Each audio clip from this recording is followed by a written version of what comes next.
The transport ship groaned under the weight of its living cargo as it cut through the black of space, a dull hum, vibrating through the metal bones of the vessel like a warning or a curse. The human named Bren sat hunched in his restraints, wrists rubbed raw by alien iron, his eyes scanning the others beside him, heads down, bodies bruised, the stink of fear thick and old. He thought he understood the worst of captivity until she entered the bay, silent, tall, straight backed, hair bound in a braid that shimmered like night. He saw her eyes, dark and sharp, glancing once at the guards, then ahead with a gaze that refused to shrink. They shackled her like the rest, and still she did not flinch. She sat across from Bren and said nothing, but her silence felt louder than the screams that sometimes echoed through the halls at night. And when the ship landed, when the guards barked for them to move, she rose like someone who had never been broken. The prison camp stretched across the cracked soil like a wound, ringed with towers, buzzing with drones and teeth. The guards handed out numbers, not names. Bren was 39, K she was for 2E. She never spoke her number, never answered to it. Bren noticed at first how the others bent quickly, how their backs curled into the posture of survival, but not her. She walked the yard straight, eyed the guards with a calm that bordered on dangerous. Once a warden shouted at her, raised a shocker, and her gaze froze him in place, just long enough for his hand to tremble. She kept walking. He watched her in the weeks that followed, saw how the others began to follow her without knowing they did. She worked in silence, ate in silence, endured in silence, and Bren began to wonder what kind of prisoner she truly was, because she looked like someone who had come here not to survive, but to remember something powerful.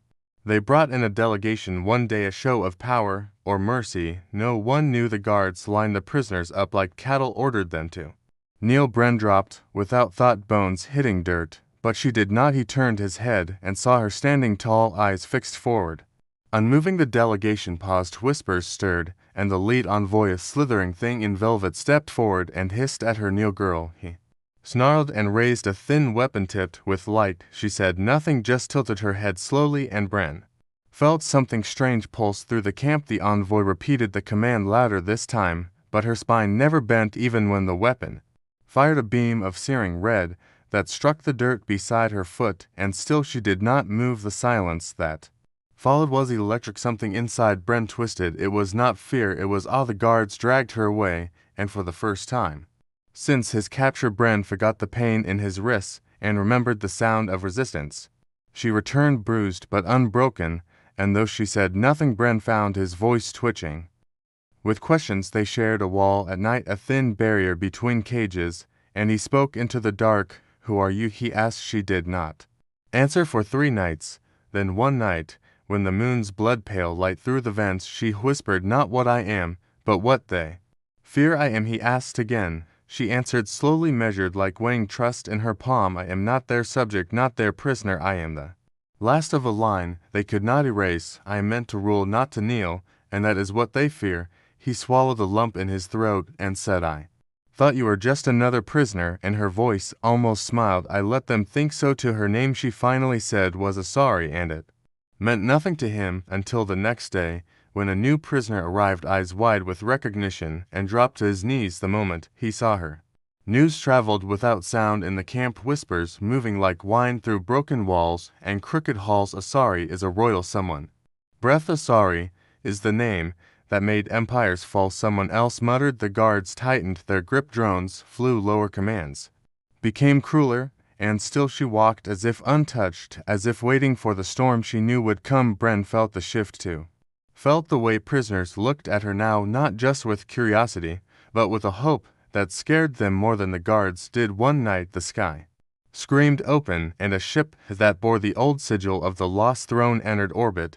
The camp went on alert, red lights sharp and cold. They came not to rescue, but to erase the last of the bloodline, and Bren stood beside her as the walls began to fall. He asked what she would do. She looked at the chaos and said quietly, I will rise where they thought I would be buried. She led them through the breach, her presence a sword, her silence a shield, and the prisoners followed as if they had always belonged to her cause. They ran through the broken compound, shadows chasing shadows, fire in the towers and smoke in their lungs. Asari moved like someone born to reclaim what was stolen, and Bren did not ask if she had a plan, only followed because his heart told him her defiance was the only truth left in the world. They reached the edge of the crater field where ships waited, both enemy and theirs for the taking. She turned to the survivors and raised her voice for the first time. I am a sorry daughter of the last queen, heir to the united worlds, and I will not run, I will not kneel, I will lead, and if you would stand free, stand with me. And they did. Bren among them, not because he believed in crowns, but because he believed in the way she refused to bow. The final battle began not with weapons, but with her step into the enemy's light unflinching, and when the dust settled and the sky cleared, it was Asari who stood where the throne had once been, had high eyes forward and no chains left on her skin.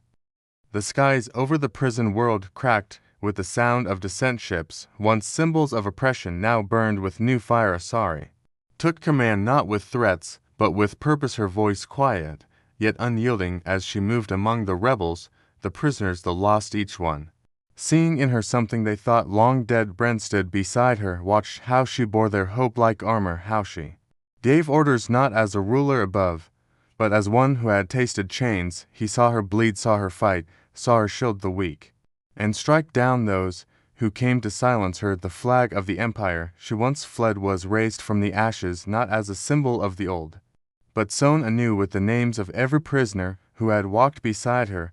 And when the final outpost fell, when the last warden begged for mercy, Asari gave none, only silence and the memory of what he had done.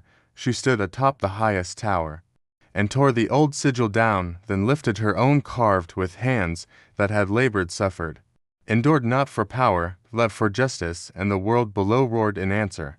They called it the Throne of Stars, a chamber built at the center of the new alliance, not for one voice, but many, yet it was her name. They chanted her image, they painted in fire across the sky, and when the council asked her to lead, she did not rise at once. Instead she turned to those she had freed, to those who had once bowed, and said, if I sit, it is not as a queen above, but as the first among equals. The throne belongs to all who bled for it, and they accepted her not as a ruler, but as a truth made flesh. Bren remained always near, not as a bodyguard, not as a servant, but as a witness to what she had become, to what she had always been.